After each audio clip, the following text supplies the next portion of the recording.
Bismillahirrahmanirrahim. Assalamualaikum warahmatullahi wabarakatuh. Alhamdulillah, wassalatu wassalamu ala rasulillah wa ala alihi wa man tabi'ahum bi ihsan ila yaumiddin.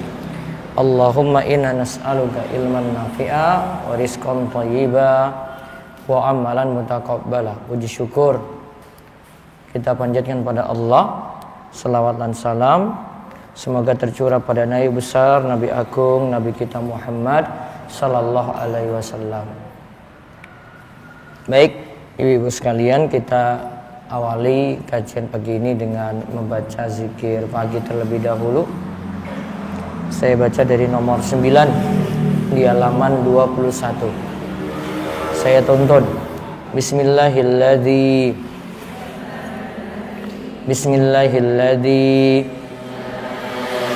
la yadurru ma'asmihi syai'un fil ardi wala fis sama' wa huwas sami'ul alim. Bismillahilladzi la yadurru ma'asmihi syai'un fil ardi wala fis sama' wa huwas sami'ul alim. Nomor 10. Raditu billahi rabba wa bil islami dina wa bi Muhammadin sallallahu alaihi wasallama nabiyya. Raditu billahi rabba wa bil islami dina wa bi Muhammadin sallallahu alaihi wasallama nabiyya. Raditu billahi rabba wa bil islami dina wa bi Muhammadin sallallahu alaihi wasallama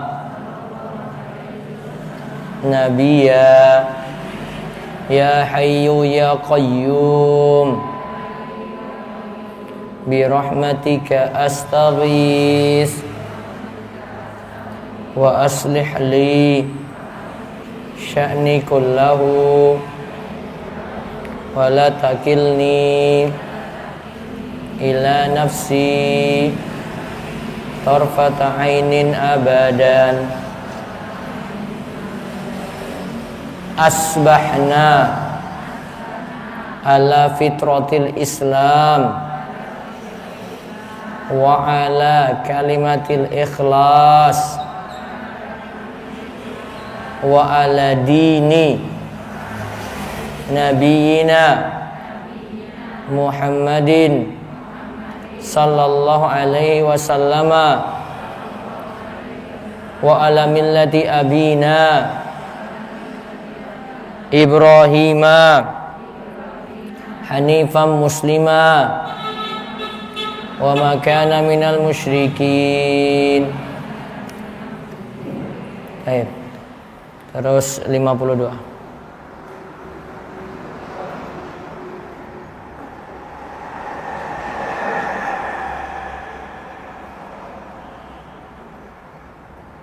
Dari nomor 15.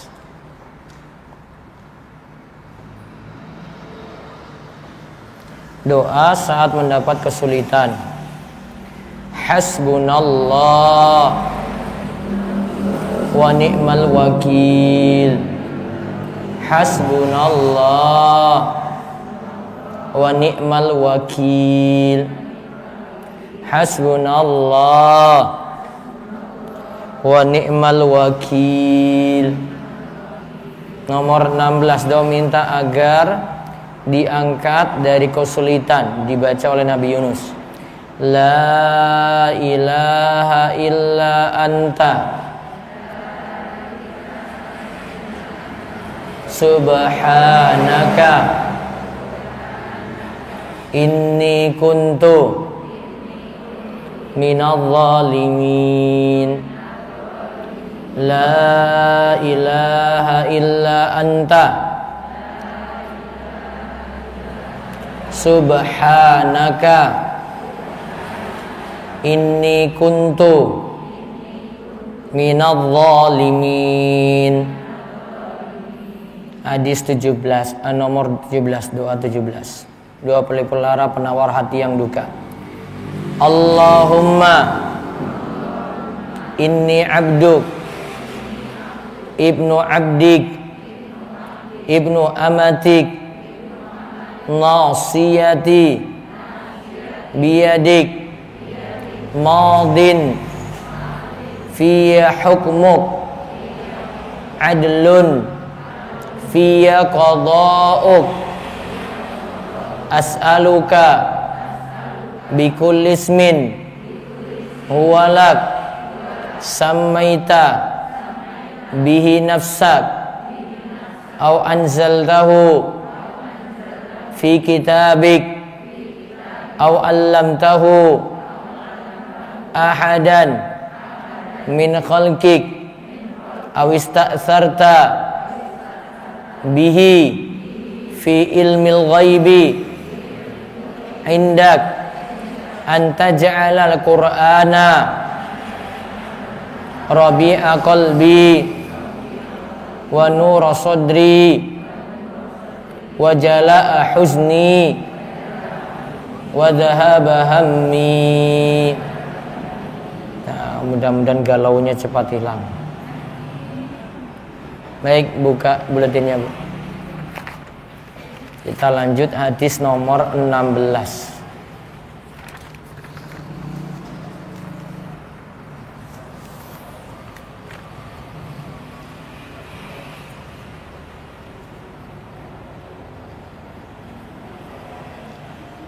Jangan marah.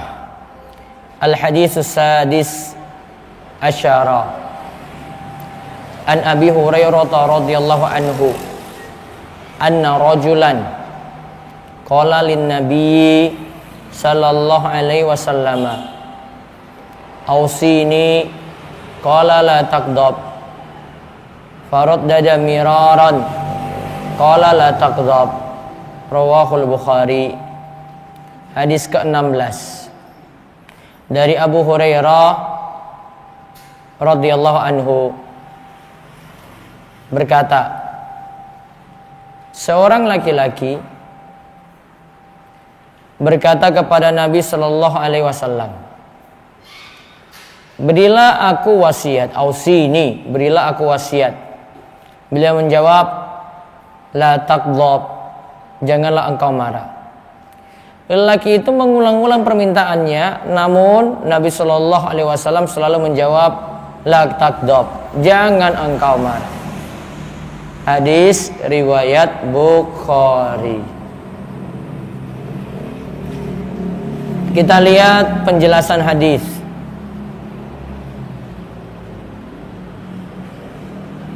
Nama dari sahabat yang bertanya meminta nasihat tidak perlu disebutkan di sini dan tidak mencacati hadis.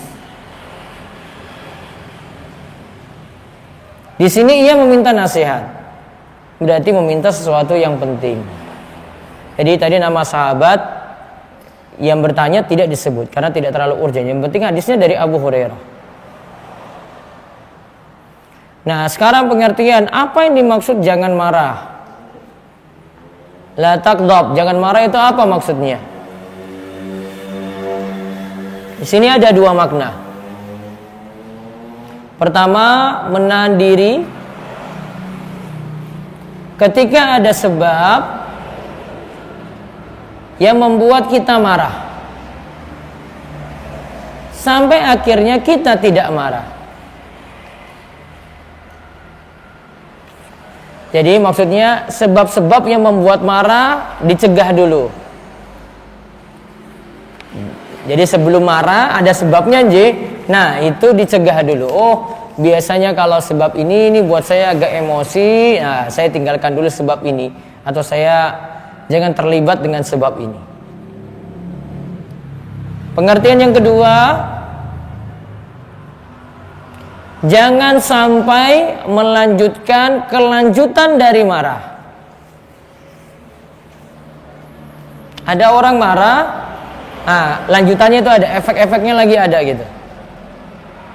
Dia marah, dia diamkan, dia marah nggak mau ngomong, dia marah ngamuk-ngamuk. Jadi pengertian marah, jangan marahnya situ adalah jangan lanjutkan lagi konsekuensi atau kelanjutan dari marah tadi. Jika ada yang mau marah, contohnya ini ya, hingga mau mentalak istrinya, maka kita katakan sabar, tahanlah diri terlebih dahulu. Itu berarti talak ini kelanjutan dari marah. Itu contoh J. Talak itu kelanjutan dari marah. Dan ada kenyataannya suami yang mentalak istrinya saat dia emosi atau saat dia itu marah. Talaknya jatuh atau tidak, Bu?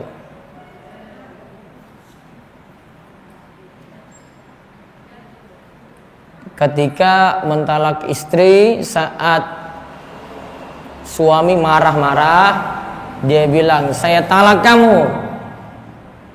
Emosi, Bu. Jatuh atau tidak?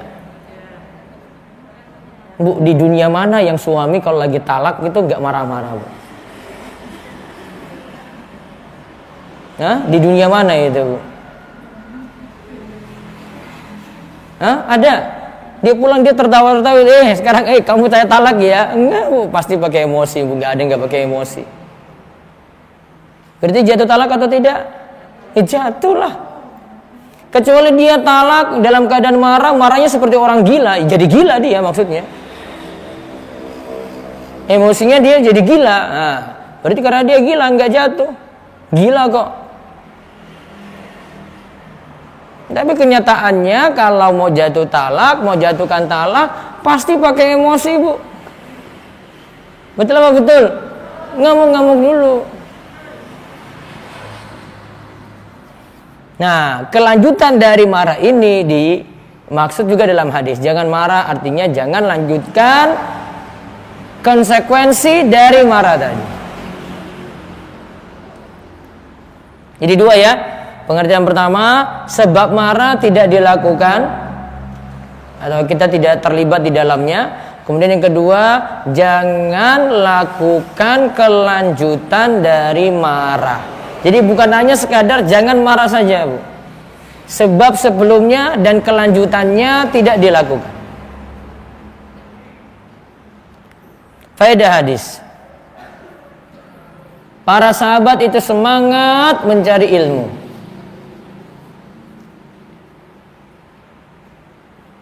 Tujuannya untuk diamalkan. Oh, sudah tahu ini wahyu, ini ayat, ini sabda Nabi Shallallahu Alaihi Wasallam, langsung patuh, manut pada dalil tadi. Itu mereka nggak banyak protes tuh, Bu.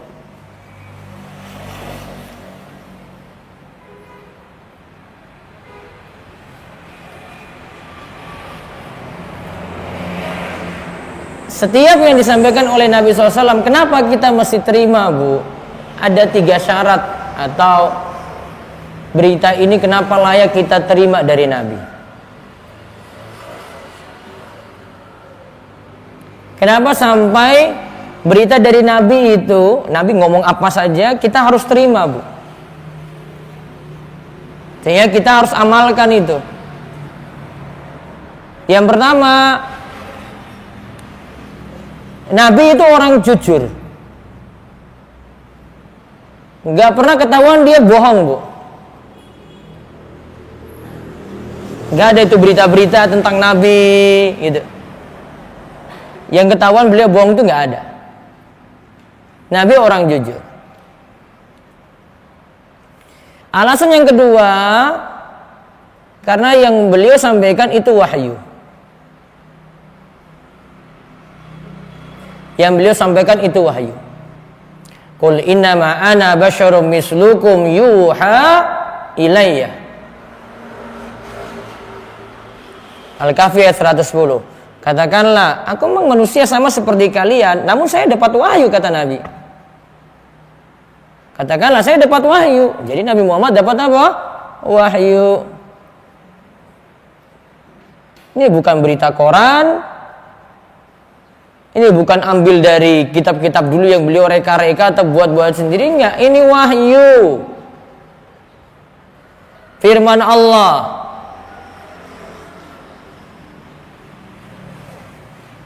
Yang ketiga, kenapa bisa diterima? Karena yang beliau ucapkan mudah kita pahami.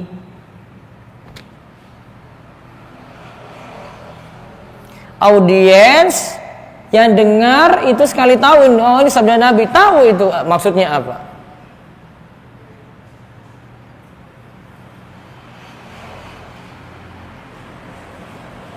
Itulah kata para ulama alasan kenapa kita terima sabda Nabi Shallallahu Alaihi Wasallam. Maka setiap berita dari Nabi itu disebut dengan al-khabarus shadiq, berita yang benar. Alasannya tiga tadi, Nabi apa bu? Jujur. Yang kedua, dapat wahyu. Yang ketiga, bahasanya mudah dipahami.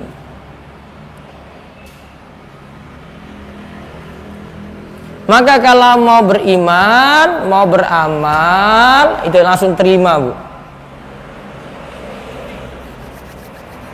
Walaupun jenengan secara logika itu nggak masuk. Ibaratnya itu kita nggak perlu tahu-tahu detail dulu tentang sesuatu, terima dulu aja deh.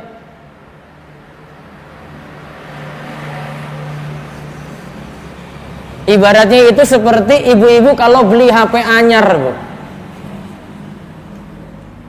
Punya HP tak, bu? Ibu beli HP itu pelajari dulu apa langsung tuku?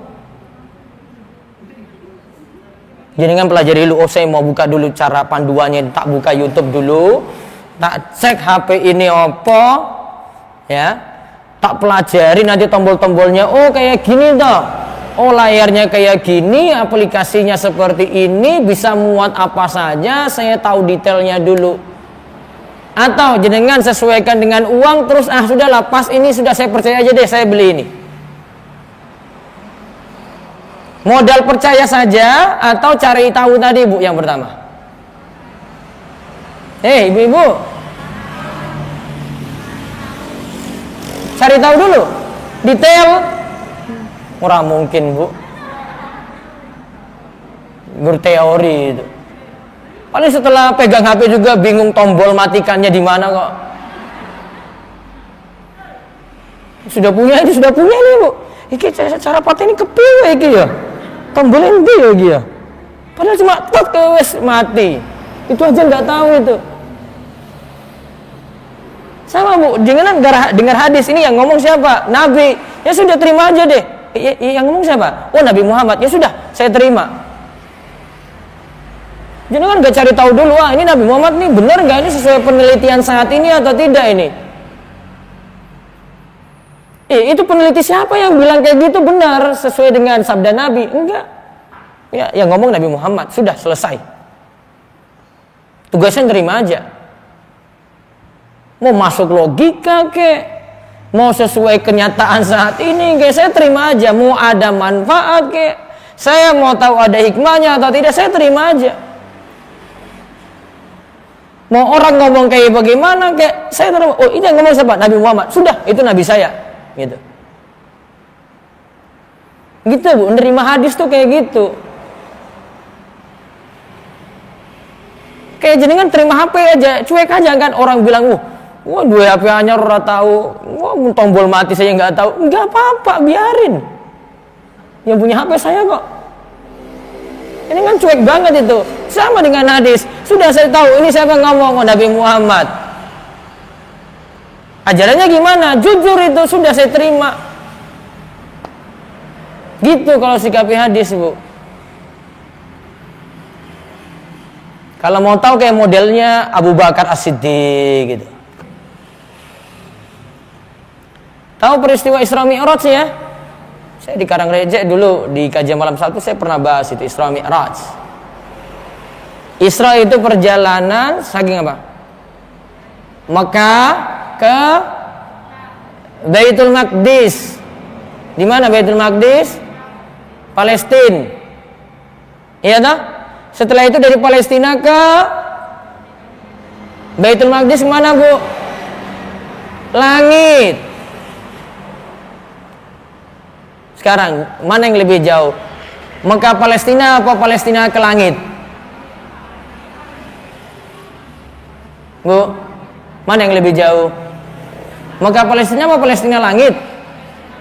Palestina langit. Berarti ibu imani dulu tentang Isra dulu, Bu. Kalau Isra terima, berarti Mi'raj terima. Namun kalau jenengan Isra saja sudah nggak percaya, berarti nggak mungkin imani Mi'raj. Iya tak? Nah sekarang, zaman dulu kan nggak mungkin perjalanan saking Mekah, Palestina itu 1 malam sudah balik lagi pagi di situ. Nabi Muhammad cerita pada Abu Lahab. Abu Lahab pembesar orang kafir, Bu. Walaupun sedulurnya Nabi. Semalam saya melakukan perjalanan ke Baitul Maqdis. Abu Lahab dengar itu langsung Abu Lahab bilang apa? Terus pagi ini kamu ada di sini. Pagi ini kamu ada di sini nih sekarang nih. Iya, kata Nabi Muhammad. Bu, Abu Lahab kayak gitu dia bilang iya, dia mau ngapain coba? Dia percaya apa dia tidak percaya? Abu Lahab percaya atau tidak dia itu? Wah, dia malah bersorak tuh. Pas banget ini. Saya jatuhkan kamu di sini ini. Mana mungkin ada yang percaya kamu ngomong kayak begini? Tunggu ya, tunggu. Saya panggil orang-orang dulu ya. Nanti kamu ulang lagi kalimat tadi ya. Biar makin banyak bukti toh.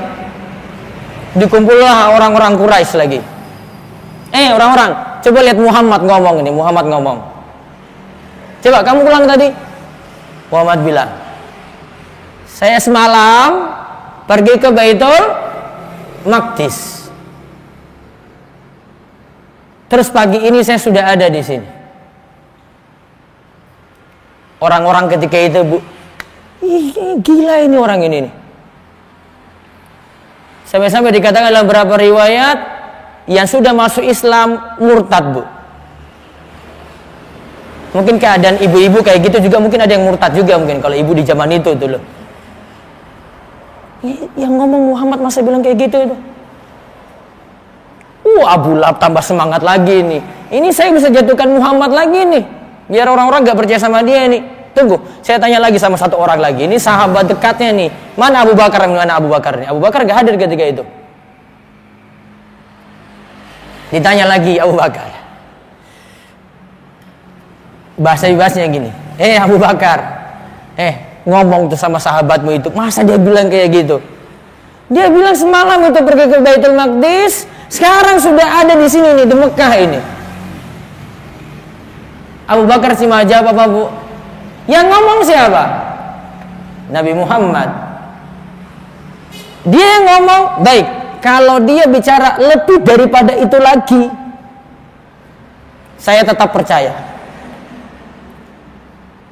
Wong setiap berita saja yang turun dari langit bolak-balik saja, saya percaya sama dia kok. Masa cuma kayak gitu saya tidak percaya sama Muhammad? Siapa yang ngomong tadi, Bu? Abu Bakar. Abu Bakar nggak banyak nanya, Bu. Dia cuma tahu yang ngomong siapa tadi? Nabi Muhammad kan. Nabi Muhammad tadi sifatnya apa, Bu? Jujur. Dapat apa tadi, Bu? Wahyu. Bahasanya jelas kan, ngomong ke Abu Lahab, ya jelas.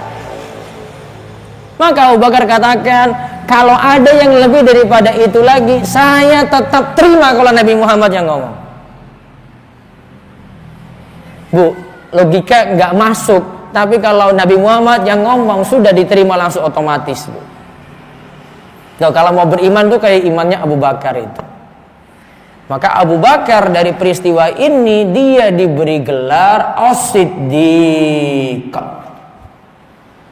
Kenapa? Mau membenarkan. Itu orang-orang kafir Quraisy semua nggak ada yang percaya. Malah dijadikan suatu jalan supaya Muhammad dijatuhkan ketika itu. Ini coba lihat orang-orang, siapa yang percaya kayak gini nih?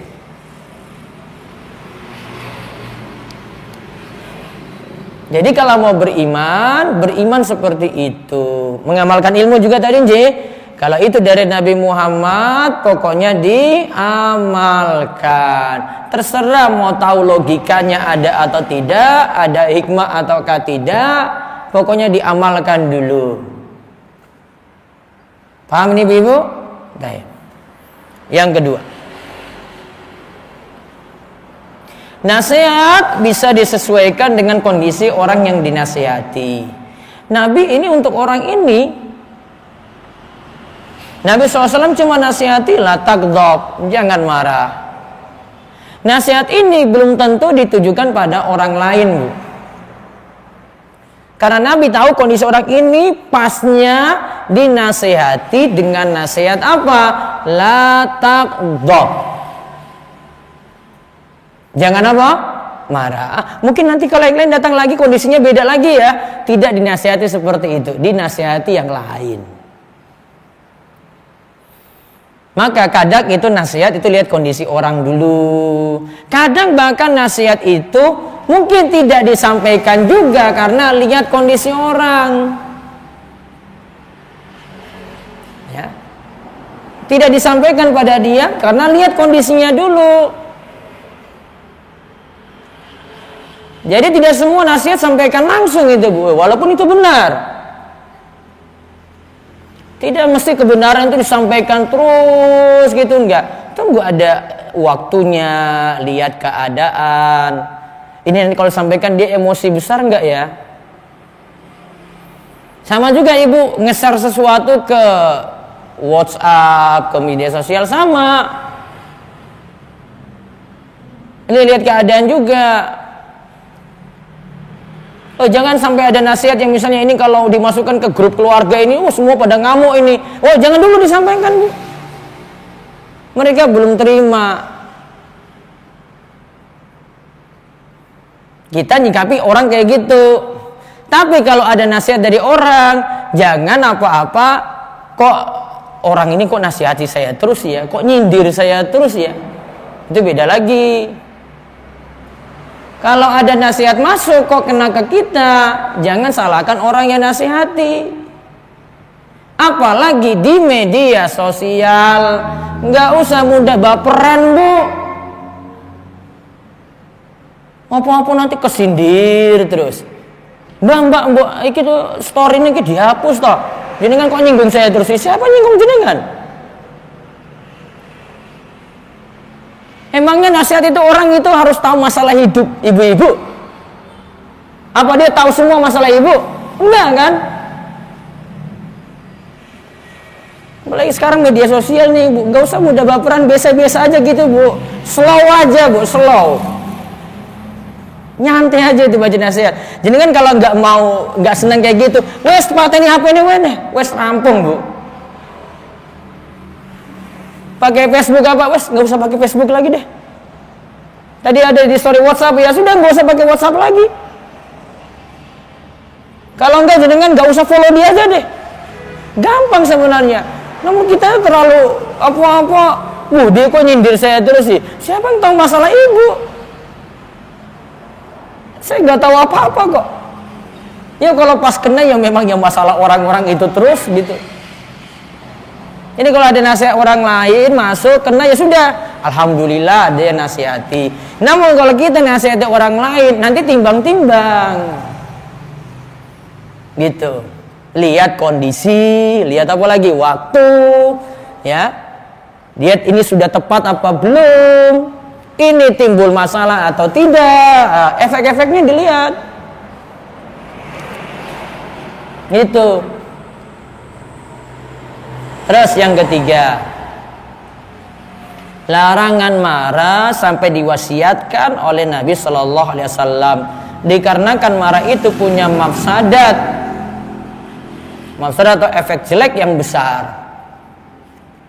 Ada yang sampai marah hingga mentalak istri. Tadi sudah saya contohkan, Jatuh talak atau tidak? Jatuh. Ada yang sampai marah hingga berjanji tidak mau bicara lagi, gak mau omongan, Bu. Lalu akhirnya ia pun menyesalinya. Yang paling bagus itu sudahlah, maafkan, gak usah marah-marah lagi. Yang paling bagus apa, Bu? Memaafkan, walaupun apa? Berat. Nahan marah itu masih lebih mending, Bu, daripada apa? Memaafkan.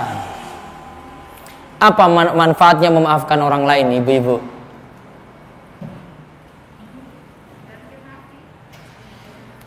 Boleh nggak ibu-ibu punya dendam? Atau bukan dendam deh, orang lain salah sama kita gitu.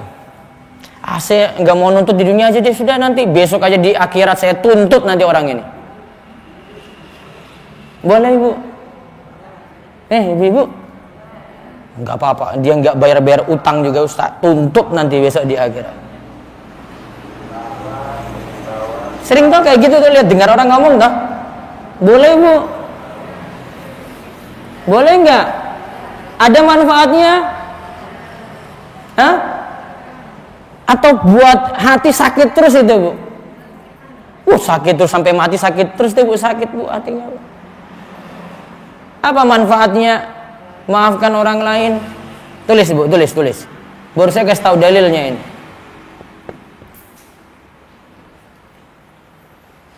Maafkanlah orang lain agar Allah memaafkan dosa-dosa kita. Ulang.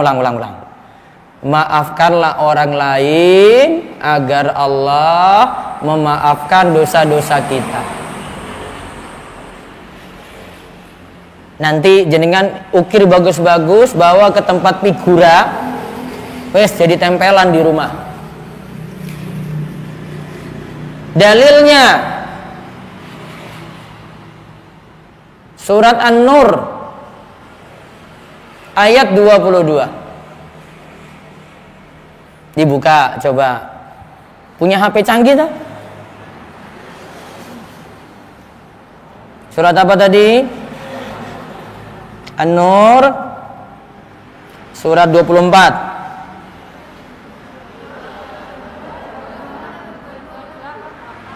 Ayat surat 24, surat nomor 24 ayat 22.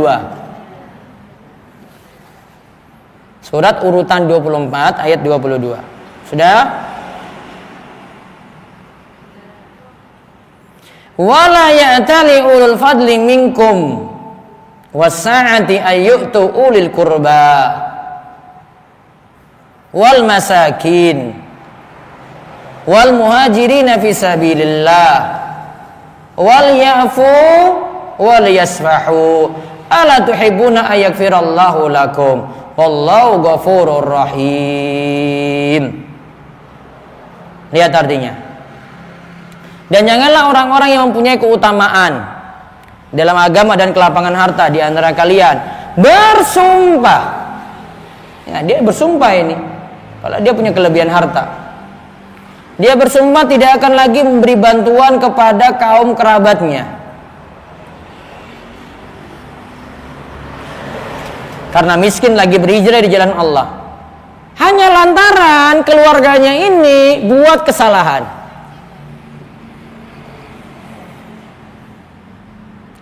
Dan hendaklah maafkan. Lalu berlapanglah dada terhadap mereka. Wes rampung, sudah maafkanlah. Gak usah ungkit-ungkit lagi kesalahannya. Walaupun punya kesalahan pada kita, maafkanlah dan berlapang dadalah. Lalu lihat lanjutannya. Apakah kalian tidak ingin Allah mengampuni dosa-dosa kalian? Karena mau memaafkan tadi. Sungguh Allah Maha Pengampun lagi Maha Penyayang. Sudah bisa tangkap belum, Bu? Apa manfaatnya memaafkan orang lain? Apa manfaatnya memaafkan orang lain? Coba lihat tadi itu. Maafkanlah dan berlapang dadalah. Apakah kalian tidak mau Allah maafkan dosa-dosa kalian? Berarti kesimpulan gampangnya apa, Bu? Memaafkan orang lain akan membuat Allah memaafkan dosa-dosa kita. Paham itu? Berarti buat kalimat sebaliknya, Bu. Tidak memaafkan orang lain berarti coba konsen dulu, konsen. Pun sarapan jarang, Bu. Sampun, coba. Tidak memaafkan orang lain berarti Allah tidak memaafkan dosa-dosa kita. Kosong-kosong. Sudah, Bu? Sudah paham nyambungnya ayat tadi, nggih? Baik. Coba perhatikan, ini ada kisahnya ini. Abu Bakar punya seorang putri. Siapa? Abu Bakar punya seorang putri yang jadi istri Nabi. Siapa? Aisyah. Aisyah itu pernah digosipkan berzina, Bu, selingkuh. Ibu terima berita ini? Nah, ada yang terima? Kalau ibu terima berita ini kafir berarti nanti. Nggak boleh terima berita ini. Orang munafik, Bu, buat berita Aisyah itu selingkuh dengan sahabat namanya Sofwan. Saya pernah ceritakan ini di kajian Karangreje, kajian di Pelayan juga, sama di buku saya Belajar dari Istri Nabi ya. Aisyah itu dituduh kenapa? Sofwan itu bawa pulang Aisyah pas Aisyah itu kehilangan kalung sehingga dia pulang terlambat ke kota Madinah. Sofwan itu bawa Aisyah sampai ke Madinah dari perang. Nggak ngapa-ngapain, Bu. Wong ngomong saja enggak. Mau ngapain-ngapain coba, Bu? Ngomong saja enggak. Cuma ketika Sofwan itu lihat Aisyah itu ketinggalan, Aisyah kok di situ tuh? Tahu dari itu tuh Aisyah itu. Innalillahi wa inna ilaihi rajiun. Cuma bilang innalillahi wa inna ilaihi rajiun saja. Setelah itu ketemu Aisyah, beri isyarat supaya naik ke untanya si Sofwan. Nah, pergilah sampai di Madinah tadi, Bu. Di kota Madinah orang-orang munafik, Abdullah bin Ubay bin Salul dan kawan-kawannya itu membuat isu tuh. Ngapain telat-telat pulang dari Madinah? Pulang dari perang ke Madinah? Kalau nggak selingkuh ngapain lagi coba? Tersebarlah isu, gosip, ya. Aisyah berselingkuh dengan siapa? Sofwan. Orang munafik menyebar berita itu, ternyata ada orang-orang Muslim juga ikut-ikut menyebar, Bu. Salah satu orang Muslim yang menyebarkan berita ini namanya Mistah. Siapa? Mistah. Mistah itu setiap waktunya diberi nafkah oleh bapaknya Aisyah. Siapa? Abu Bakar. Abu Bakar itu kasih nafkah terus, Bu. Tapi Mistah ini malah menyebarkan berita kalau Aisyah apa tadi? Selingkuh. Kira-kira kalau jenengan di posisinya bapaknya, terus ada orang yang dikasih bantuan terus toh, apa yang jenengan lakukan? Bantuan tetap dikasih lagi enggak? Oh, ngapain saya kasih Mistah lagi bantuan? Wong dia kayak gitu Mistah. Masa enggak tanya-tanya dulu ke saya? Kok bilang putri saya itu selingkuh? Maka di dalam ayat ini disebutkan, Abu Bakar bersumpah, demi Allah saya tidak akan beri nafkah lagi kepada Mistah. Turunlah ayat ini, Bu. Ya, turunlah ayat ini. Jangan sampai orang yang punya kelebihan harta sudah biasa kasih tadi bantuan, kok dia bersumpah tidak mau kasih bantuan lagi pada kaum kerabatnya. Tadi surah apa tadi? Sudahlah Abu Bakar, maafkan saja. Maafkan siapa? Mistah. Karena sudah turun An-Nur ayat 1 sampai 20, Aisyah sudah bebas. Aisyah tidak selingkuh, benar-benar enggak selingkuh. Sudahlah Abu Bakar, maafkan si Mistah saja. Wal yafu wal yasfahu. Alla tuhibbuna ayaghfirallahu lakum. Kamu enggak mau kalau Allah mau mengampuni kesalahan-kesalahanmu. Mungkin kalau kita di posisi kayak gitu, Bu, paling kita tetap belum terima saya. Tunggu seminggu dulu.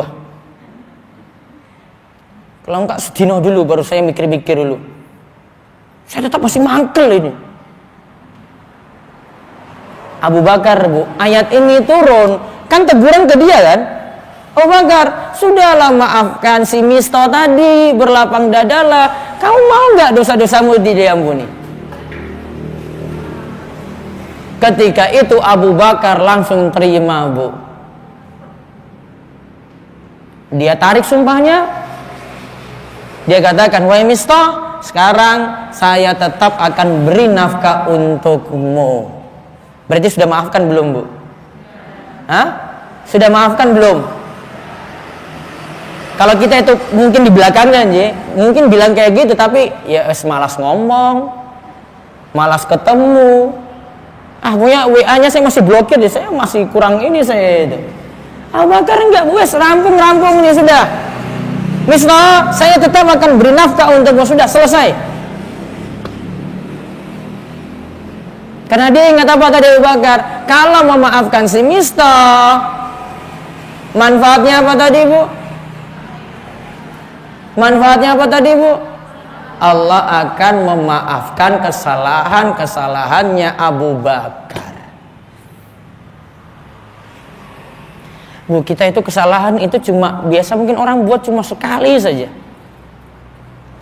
Namun tuh kalau dimasukkan ke hati, Bu, itu disimpan terus, bahkan dia bisa ingatkan 7 turunannya, Bu. Tenang itu, Bu. Dia beritahu ke anaknya, ke putunya sekalian, pokoknya jangan ngomong-ngomong dengan keluarga itu lagi ya. Yang kita itu nggak cocok dengan mereka itu. Ada tuh, Bu, 7 turunan, Bu. Itu padahal cuma kesalahan 1 kali, tapi diungkit terus. Kalau kurang puas tentang itu, coba lihat akhir ayat itu. Wallahu ghafurur rahim. Allah itu benar Maha Pengampun. Coba kalau kita agak sulit maafkan lagi toh. Ingat aja ini nih. Allah itu Maha Pengampun, Bu. Dosa-dosa kita itu, dosa syirik pernah. Dosa besar pernah kita lakukan. Ada dosa itu berulang-ulang terus 1 kali, 2 kali, 3 kali, 4 kali, 100 kali. Kalau kita minta ampun pada Allah, Allah maafkan atau tidak? Allah ungkit-ungkit lagi enggak? Enggak. Selesai. Kalau misalnya berat untuk maafkan dia, ya ingat aja itu. Ya Allah sih enggak kayak kita ini ya. Kita itu baru 1 kecil saja. Itu diungkit terus dan sulit maafkan. Berarti solusinya apa tadi? Masih punya dendam enggak?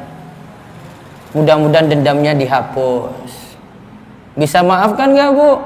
Mudah-mudahan bisa maafkan. Walaupun apa, Bu? Berat. Gitu nggih? Wes itu sudah jadi hikmah halal bihalal, Bu, itu. Wes. Kalau musyawaran itu sudah selesai itu, Bu. Ngomong 5 menit aja wes rampung semua itu. Itu enggak usah pakai acara-acara resmi-resmi, Bu. Wes maaf lahir batin ya, kosong-kosong ya. Bu, itu teori-teori aja, Bu. Setelah acara ini masih ada itu. Belum selesai berarti. Mau selesai ya maafkan, sudah selesai. Contoh tadi lagi Abu Bakar, Bu. Abu Bakar tuh nerima ayat tadi itu langsung tuh. Oh ya sudah, sudah. Saya maafkan sudah.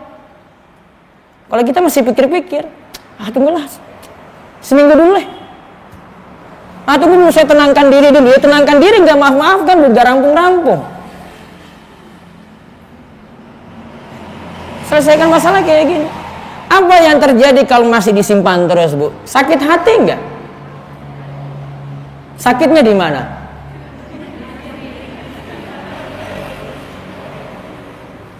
Sakit terus dulu, Bu. Ada orang jatuh sakit parah, Bu. Cuma gara-gara sininya sakit. Dia mikir, wah berat Rasulullah, untuk mikir itu terus, Bu. Sakit, Bu. Dia bukan sakit karena penyakit apa yang berat datang, Bu. Mungkin sakit hatinya itu lebih parah daripada COVID datang juga, Bu, itu. Lebih parah itu. Namun kalau sudah maafkan, rampung nggak? Selesai nggak? Selesai. Ini kan nggak banyak pikir, nggak banyak pusing. Nggak usah ngungkit-ngungkit. Oh, besok saya nuntut kamu di akhirat. Emangnya di akhirat selamat juga, ente? Islam akhirat juga belum tentu selamat, Bu. Mau nuntut-nuntut orang. Wawas tak tuntut kamu di akhirat. Yang bilang nuntut itu belum tentu selamat loh, Bu. Kalau dia maafkan, sudah akan selesai kan? Selesai nggak? Selesai. Justru dosa-dosa dia itu akan dimaafkan.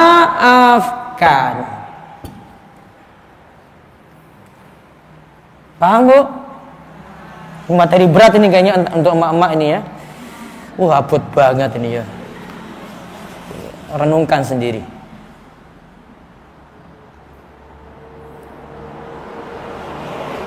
Nah, itu efek dari marah tadi ya. Punya dampak jelek, tidak mau bicara, akhirnya ya ujung-ujungnya menyesal gitu.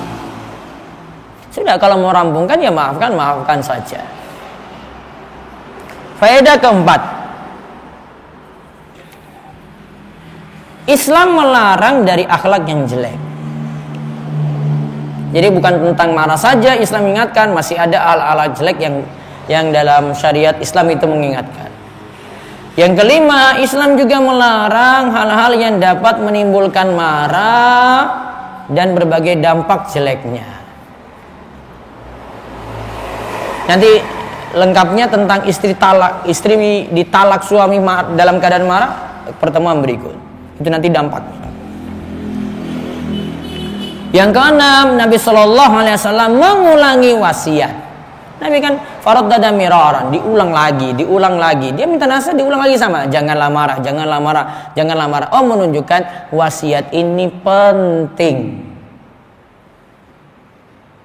Dan Nabi kalimatnya singkat saja, Bu. Nggak usah kalimatnya panjang-panjang lebar. Sifat wasiat atau nasihat dari Nabi itu simpel, Bu, sederhana. Intinya Nabi nggak banyak ngomong, namun dari isi nasihat itu sudah syarat makna. Nasihat bagus kayak gitu. Maka khutbah Nabi itu singkat, Bu. Ya, khutbah Nabi mau khutbah Jumat, khutbah gerhana, sholat gerhana, khutbah Id, itu singkat. Tidak terlalu bertele-tele panjang lebar, Bu. Namun sudah ada kandungan-kandungan berharga di dalamnya. Nanti yang sisanya kita lanjutkan pekan depan. Sekarang buka buku Matan Abu Syuja.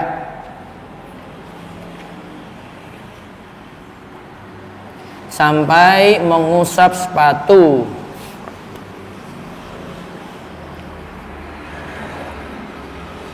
Kita sudah lihat sebelumnya mengusap kedua sepatu itu boleh dengan 3 syarat di halaman 40. Halaman 40 nggih.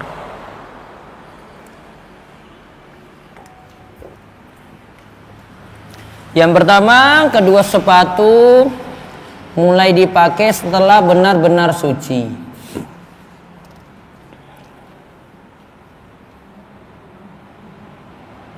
Artinya kita berwudu dulu nggih, baru pakai sepatu, atau kemarin sebagian ulama samakan dengan kaos kaki. Lalu wudu batal, kemudian kita berwudu seperti biasa sampai di kaki, kakinya cukup diusap. Yang kedua sepatu menutup bagian kaki yang wajib dibasuh. Berarti sampai nutupi mata kaki sepatunya, atau kalau kaos kakinya sampai menutupi mata kaki. Yang ketiga, kedua sepatu terbuat dari bahan yang tahan untuk terus dipakai berjalan. Itu sifat sepatunya seperti itu, kuat. Nah sekarang masa mengusap sepatu. Wa yamsahul muqimu yauman wa lailatan wal musafiru salasata ayamin bilayalihinna wa ibtida'ul muddati min hina yuhdisu ba'da lubsil khuffaini fa in masa fil hadari summa safara aw masa fis safari summa aqama atamma masha muqimin. Sekarang jangka waktunya. Jadi selama berapa lama boleh mengusap terus? Ingat ya, kalau mengusap terus di sini berarti sepatu atau kaos kakinya dipakai terus, tidak pernah dicopot. Mau tidur ya dia pakai itu terus, mau jalannya dia pakai, mau kemana-mana pakai itu terus. Nah, dikatakan oleh Abu Syuja, orang yang mukim. Mukim itu berarti lawan dari musafir, ji. Orang yang mukim tinggal di rumah boleh mengusap sepatunya selama sehari semalam. 1 kali 24 jam, ji. Sedangkan orang yang musafir boleh selama 3 hari 3 malam. Berarti 3 kali 24 jam.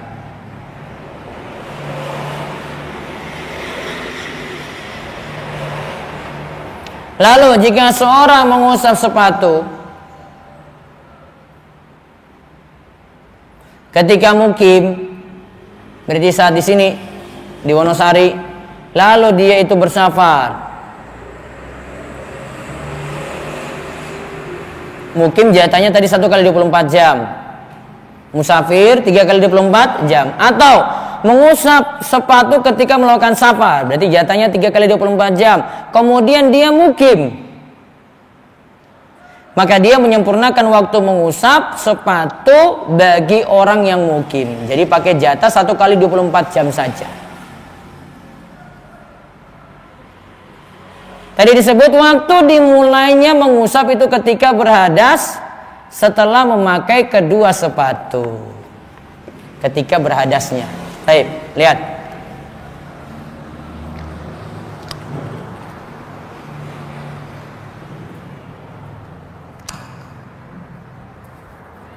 Mukim mengusap sepatunya, jangka waktu mukim ya. Berapa, Bu? 1 kali 24 jam. Ini ibu-ibu tuh mukim, ibu-ibu. Bukan musafir. Kemudian kalau musafir berapa? 3 kali 24 jam.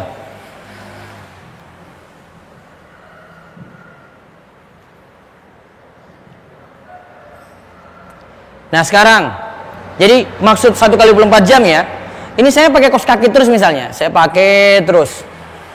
Saya nggak copot-copot, Bu. Mau kemana aja saya pakai. Mau ke toilet juga saya pakai juga itu. Mungkin toiletnya kering gitu. Nah dia pakai. Nah mau wudhu, zuhur nanti wudhu ya. Saya wudhu seperti biasa sampai di kaki. Saya cukup usap. Usapnya tahu kemarin ya. Tangan telas basah terus diusap. Nah sekali punggung. Asar dia ulang lagi wudhu seperti biasa sampai di kaki dia usap lagi. Nah pokoknya bisa diulang terus sampai berapa lama? 1 kali 24 jam. Untuk apa tadi? Mukim. Musafir 3 kali 24 jam. Nah sekarang hitungan 24 jam itu mulai dari mana? Sekarang lihat. Saya wudhu pagi sebelum pakai kaos kaki jam 6. Ini wudhu pertama.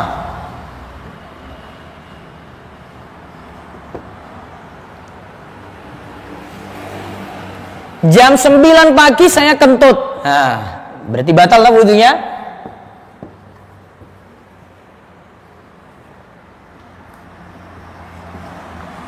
batal ya wudunya ya. Namun dia nggak langsung wudu. Wudunya jam 11.30 mau sholat zuhur.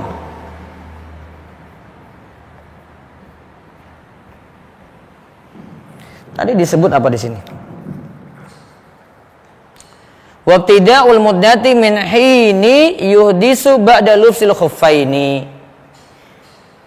Dihitung 1 kali 24 jam mulai dari hadas setelah pakai sepatu. Ini kan wudu, langsung saya pakai sepatu. Ye. Terus saya berhadasnya di sini. Iya kan?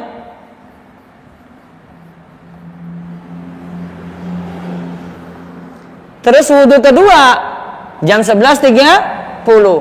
Kalau pakai pendapat Abu Syuja berarti 1 kali 24 jamnya ini. Jam 9 pagi.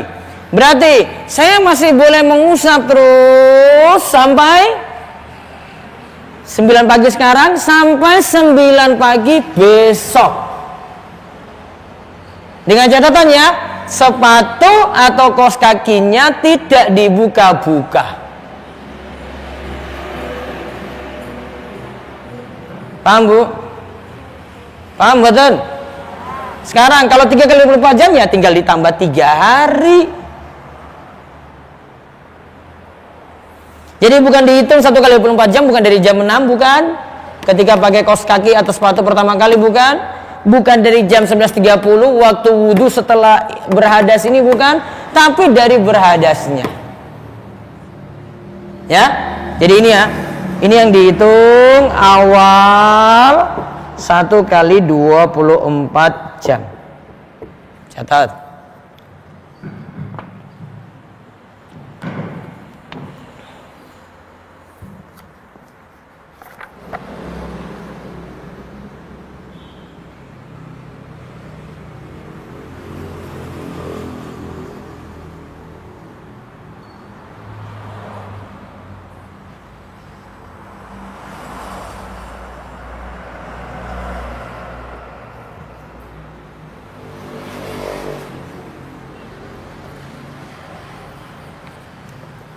Nah, sekarang lihat lagi kalimat berikutnya tadi. Jika mengusap sepatu ketika mukim, ini berarti di Wonosari. Kemudian kita lagi pakai sepatu di sini, tapi saya mau safar. Pergi safar. Mungkin berapa jangka waktunya mengusap? Berapa tadi? 1 kali 24 jam. Musafir 3 kali 24 jam. Atau mengusap sepatu ketika safar. Saya dari safar berarti. Kemudian saya mukim. Maka dikatakan oleh Abu Syuja, atamma mashal mukim. Berarti pakai saja seperti mengusapnya orang mukim. Berapa? 1 kali 24 jam. Itu amannya. Lalu lihat terakhir pembahasan tentang mengusap sepatu. Pembatal-pembatal mengusap sepatu. Wa yabtulul mashu bisalah satu asya'a bi khal'ihima wa inqidha'il muddati wa ma yujibul ghusla. Mengusap sepatu menjadi batal karena 3 hal, yaitu 1, melepas sepatu. Kalau melepas sepatu atau kaos kaki berarti kakinya dicuci langsung. Gitu nggih? 2, habis jangka waktunya. 1 kali 24 jamnya sudah habis. Tadi kayak contoh jam 9 tadi ya, sudah jam 9. Oh, berarti saya harus lepas sepatu atau lepas kaos kaki kemudian cuci kaki langsung. 3, terjadi sesuatu yang mengharuskan mandi, berarti dia dalam keadaan junub. Kalau wanita berarti datang haid,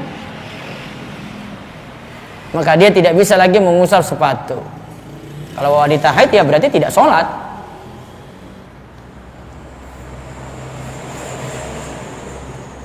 Ini lagi bahas mengusap khuf.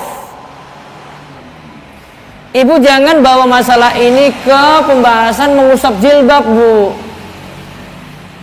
Beda, satu bahas kaki, satu bahas kepala. Jadi mengusap jilbab tidak bisa disamakan dengan mengusap sepatu atau kaos kaki tadi, Bu. Sekarang, ibu berada di tempat umum, pernah saya jelaskan, Ji. Terus ingin berwudu, nggak ada toilet, nggak ada tempat tertutup.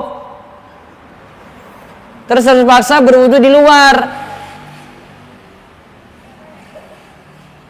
Saat mengusap kepala gimana caranya? Apa dulu saya sampaikan? Tangannya basah, masukkan di bawah jilbab, Ji. Di bawah jilbab, oh tarik rambut sebagian. Dapat sebagian kan? Dapat rukun. Sah. Yang tidak boleh gimana? Ibu basahin tangan, usap-usap itu jilbab. Enggak dapat rambut, Bu. Enggak boleh. Paham ini ya? Baik. Sekarang masalah ibu lagi, lengan. Lengan. Caranya gimana? Masukin di dalam jilbab ibu yang lebar, tangan itu tetap dibuka. Ini lengannya ini tetap dibuka, Bu. Nggak bisa ambil air terus tak usap, Ustaz. Ini ajarannya Nabi siapa, Bu? Nggak ada Nabi ajarin usap lengan, nggak ada. Usap sepatu yang ada tadi, Bu. Kalau Nabi nggak ajarkan, jangan buat-buat sendiri gitu loh. Tadi sudah saya kasih kaidah tadi kan. Kalau Nabi ajarkan, kita terima gitu loh. Oh iya, oh boleh berarti ya. Nabi ngomong. Kalau Nabi nggak ajarkannya sudah kembali. Oh berarti ini tetap ibu buka. Nah ini dibuka aja sampai sini. Ini kan mau kena kan? Masukin di dalam jilbab. Wah dibasuh tetap air jalan. Air jalan lagi yang kiri juga sama. Sudah? Kalau yang kaki kan sudah ada solusi tadi, kalau pakai kaos kaki, yang penting sebelum pakai kaos kaki sudah berwudu. Ketika batal, kaos kakinya cukup diusap. Cara usapnya sudah tahu? Sudah paham, Cukup usap bagian punggung. Wes. Kenapa tidak bagian bawah kaki? Ali katakan, "Laukana dinur ra'yi." Andai agama itu pakai logika nih, pakai akal nih agama. Nabi suruh itu untuk usaha sepatu bagian bawahnya, karena itu yang kena lantai terus, Bu. Itu yang dipakai jalan. Namun enggak, agama enggak pakai ini. Agama pakai wahyu. Nabi suruh usap bagian punggung ya bagian punggung. Namun kalau dalam mazhab Syafi'i yang diusap punggung plus bagian bawah. Bagian bawah cuma sunnah saja, tidak wajib. Yang wajibnya itu bagian punggung. Ingat ya, mengusap punggungnya itu nggak disuruh detail, Bu. Ibu nggak lihat sepatu terus usap kayak mau ngelap sepatu itu seluruhnya, itu enggak. Cukup tadi ya sekali jalan. Sudah dapat mayoritas punggung sudah. Ibu sudah dikatakan mengusap sepatu sudah sah, itu sama seperti mencuci kaki. Dan ini jadi dalil juga kalau dalam syariat Islam ada keringanan-keringanan. Ada keringanan ambil. Gitu. Wallahu a'lam bishawab. Baik, jika ada pertanyaan monggo silakan.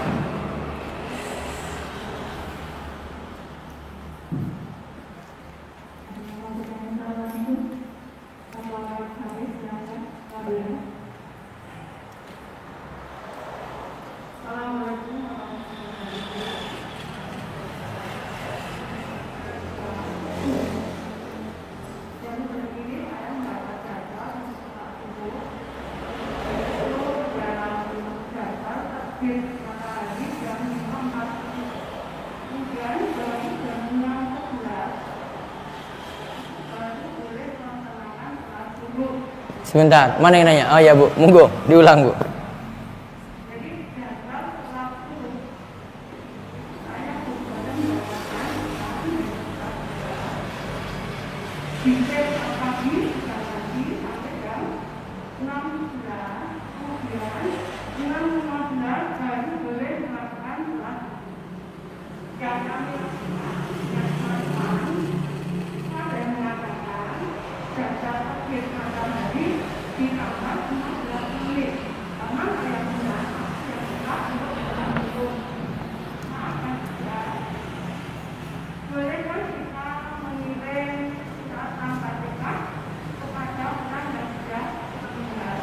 Baik.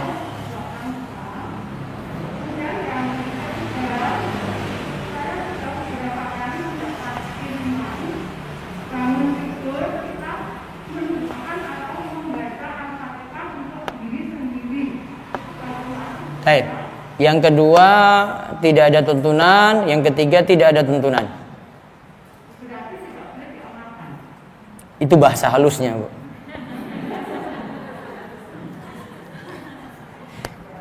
Yang pertama tadi waktu sholat syuruk ya. Nanti lihat aja di jadwal ini, jadwal sholat. Biasa itu kalau di jam yang biasa di setting digital itu ya. Nanti lihat waktu terbit maun, Bu. Atau biasa itu juga mereka sebut syuruk, tapi syuruk ini maksudnya terbit. Kalau sini nggak ada. Biasanya maksudnya terbit. Jadi misalnya jam terbitnya atau di aplikasi HP juga ada ya. Di jam terbitnya itu dia sebut 5.40. Ini masih waktu terlarang sholat. Jadi nggak boleh sholat duha, nggak boleh sholat syuruk. Di waktu ini nggak boleh. Waktu terlarang. Nunggu dulu sampai matahari qaidur ramhi, yaitu setinggi tombak. Setinggi tombak ini ibu tambah lagi. Bisa 10 deh, 10 sampai 15 menit. Jadi tambah 15 ya misalnya, Nji. 55. Nah, ini baru boleh sholat syuruk. Ibu-ibu mau mungkin di rumah dia tadi sibuk-sibuk kegiatan mau mulai sholat duha. Sudah boleh di sini. Ini duha. Ini sudah boleh. Sebelum ini jangan dulu. Ya. Setelah ini sudah sangat-sangat boleh sekali gitu. Namun yang perlu dipahami gini. Isyraq itu enggak mesti jenengan pas. Jadi saya duduk di masjid ya. Habis subuh ya. Saya enggak mesti sholatnya jam 5.55 gini, Bu, enggak. Seandainya saya masih dengar kajiannya lanjut terus sampai jam 6.15. Sholat isyraqnya baru jam 6.15 enggak masalah. Kadang ada yang nuntut ustadznya yang lagi ngisi ceramah subuh, Ustadz, syuruk Ustadz. Ya enggak apa-apa, diundur juga. Ini cuma menunjukkan kebolehan aja. Mulai dari jam ini sudah boleh sholat duha atau sholat isyraq tadi. Isyraq kan sama dengan sholat duha di awal waktu. Nanti bisa baca di buku saya sholat duha itu ya, ada. Nah, gini hitungannya. Nanti perhatikan aja di kalender digital atau di aplikasi HP juga ada jam terbit. Nah, itu belum boleh sholat. Tambahkan 10 sampai 15 menit. Nah, itu baru boleh sholat.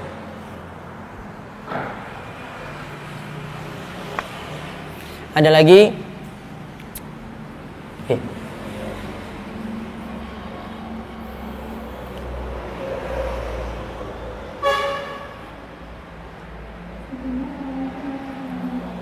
Waalaikumsalam warahmatullahi wabarakatuh.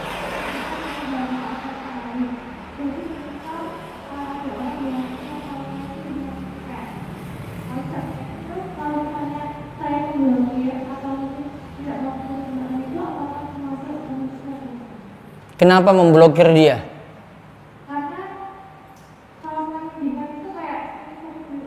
Karena apa? Makin sakit. Iya, sementara saja. Sementara diblokir nggak apa-apa. Iya. Saya termasuk orang yang sering memblokir orang.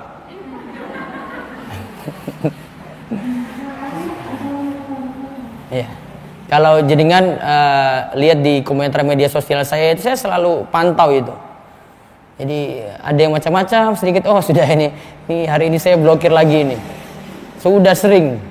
Jadi kalau ada yang komentar kok komentarnya nggak bisa lihat punya saya lagi, berarti saya blokir. Berarti harus minta maaf ke saya ini. kadang-kadang bikin emosi kalau nangani orang di media sosial, termasuk juga kalau di HP, di WA gitu. Bikin emosi aja gitu. Aman kan sudah, kalau sudah blokir kan, kita kan santai aja gitu ya. Kadang ada komentar spam gitu. Di Facebook paling sering itu. Tiba-tiba kok komentar ini muncul lagi. Jualan terus dia nih. Besok komentar jualan lagi, besok komentar jualan lagi. Oh, dia komentar spam ini, blokir. Tahu ada yang selalu komentar, kadang itu malah hina-hina kita gitu loh. Jangan terima, gitu. Jangan biarin. Jangan nantang juga, Bu. Biarin aja. Biarinnya apa? Hapus komentarnya, blokir orangnya, selesai. Gak bikin sakit hati, Bu. Ibu lawan lagi kalau di media sosial itu ya. Itu tambah sakit hati lagi. Media sosial itu gak usah ditanggapi komentar itu, biarin aja. Kalau orang nanya baik-baik, nah baru ditanggapi. Namun kalau orang itu sudah benci dengan kita, kok malah jatuhkan kita, rendahin kita, maki-maki dulu gitu. Ngapain lah dia orang kayak begini? Capek-capek. Gitu Ji? Ini blokir kalau ada sebab gak masalah. Pemblokiran itu sudah ada sejak dulu, Bu. Si Ka'ab bin Malik itu nggak ikut perang, dihajar itu kalau bahasa kita itu diboikot oleh Nabi. Diboikot itu bahasa media sosial itu diblokir. Itu sampai Nabi bilang kepada orang-orang sekitarnya ya, bilang sama orang-orang, kalau ketemu Ka'ab bin Malik nggak usah ngobrol dengan dia. Sampai Nabi bilang terakhir sama istrinya, kamu nggak usah ngobrol lagi sama si Ka'ab bin Malik itu. Istri saja memblokir suaminya, Bu. Nabi yang suruh, bukan ibu-ibu sini ya. Ini Nabi yang suruh. Nah, baru si Ka'ab bin Malik ini mulai pelan-pelan, ya saya sadar, saya salah, saya nggak ikut perang, saya lebih sibukkan dunia. Nabi padahal sudah suruh saya perang, saya masih alasan nunggu-nunggu masa panen dulu. Nabi nggak mau bicara dengan si Ka'ab bin Malik itu. Sampai-sampai dia mau nangis ketika itu. Wah, masa gak ada yang mau bicara dengan saya? Saya salami siapa-siapa, gak ada yang mau jawab gitu. Pemblokirannya berhasil nggak? Oh, berhasil. Setelah itu turun ayat, Ka'ab bin Malik, sekarang tobatmu diterima. Baru Ka'ab itu girang luar biasa. Nah, baru ketika itu boleh ngobrol lagi. Selama masih bisa nggak ngobrol, ada manfaatnya, nggak masalah. Apalagi kaitannya dengan agama seperti Ka'ab bin Malik, 50 hari, Bu. 50 hari diblokir tadi, diboikot. Itu buat orang sadar tuh kalau untuk agama. Kalau memang ada masalah agama boleh. Namun kalau tentang cuma urusan dunia, batasannya cuma 3 hari. Ingat, Bu, kalau untuk urusan dunia saja batasannya cuma berapa hari? 3 hari. Namun kalau untuk urusan agama itu kaitannya dengan orang jadi baik juga, maka bisa lebih daripada 3 hari tadi. Dengan Ka'ab 50 hari. Ada sebab. Ya. Baik, ada lagi? Nih. Waalaikumsalam warahmatullahi wabarakatuh.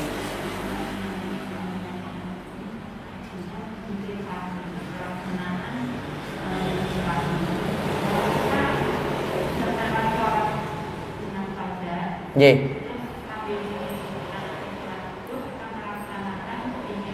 Ya.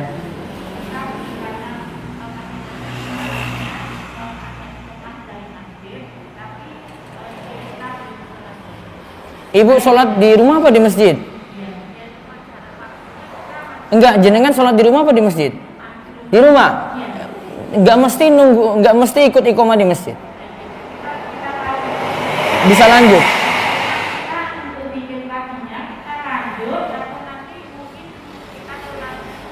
Kalau mau amannya sih sholat subuh dulu, baru kemudian zikir pagi petang.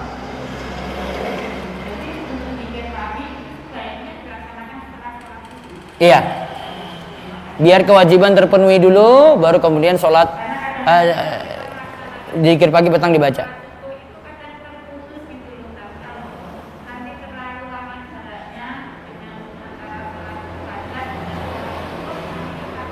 Enggak apa-apa, Mbak, ada sholat aja semuanya, enggak apa-apa baca zikir paginya, Mbak.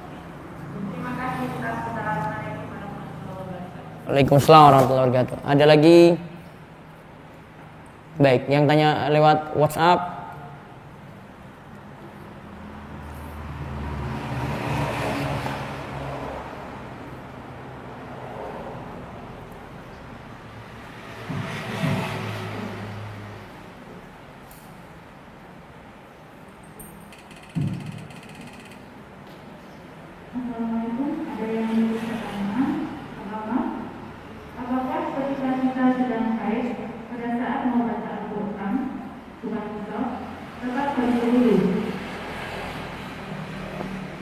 Syarat wudhu apa, Bu?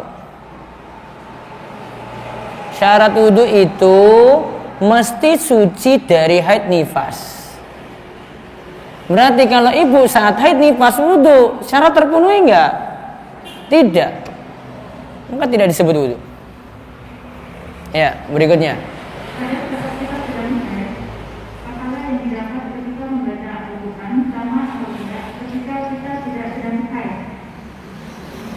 Pahala membaca sama. Cuma kalau haid dia tidak boleh menyentuh mushaf langsung. Maka solusinya saya sarankan 3 J. Bisa pakai pertama Al-Quran terjemahan. Yang kedua apa? Pakai sarung tangan. Yang ketiga bisa pakai Al-Quran di aplikasi HP. Ya, berikutnya.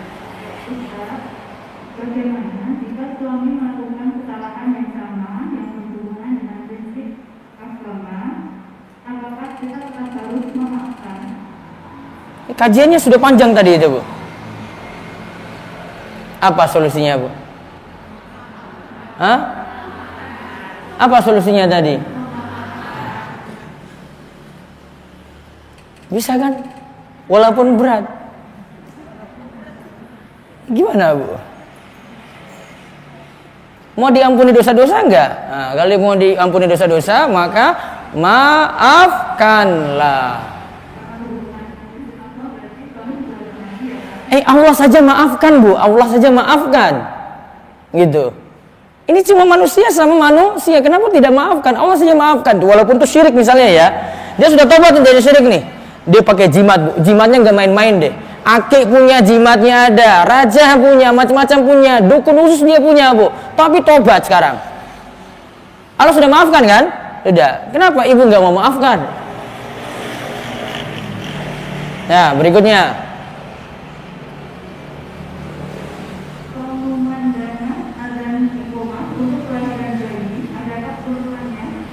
Para ulama beda pendapat. Kalau menurut jumhur, saat lahir azan dan iqamah disyariatkan untuk bayi yang baru lahir.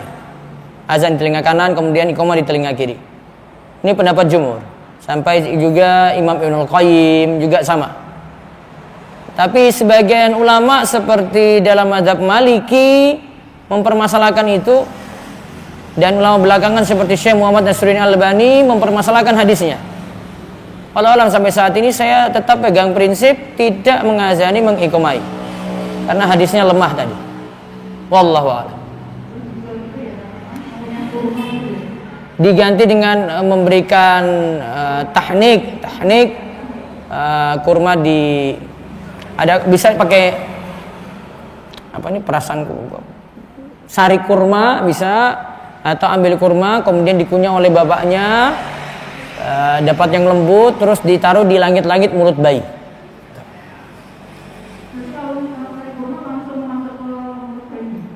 Langit-langit mulut, karena hanak itu di langit-langit, hanak.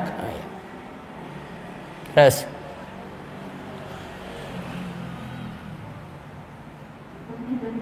alhamdulillah selesai. Baik, cukup. Baik, nanti minggu depan lagi ya, yang belum dijawab bisa tanyakan minggu depan. Demikian, mungkin manfaat dan Allah terus menambahkan kita ilmu dan beri kita taufik untuk beramal saleh. Dan tutup dengan doa kafaratul majlis. Subhanakallahumma bihamdika asyhadu an la ilaha illa anta astaghfiruka wa atubu ilaik. Assalamualaikum warahmatullahi wabarakatuh.